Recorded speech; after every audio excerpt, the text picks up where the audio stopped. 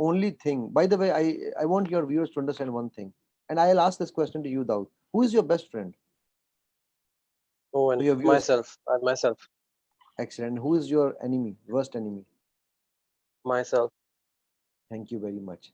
So the day you will be able to make friends from this enemy, that is the day you will know which career you should take.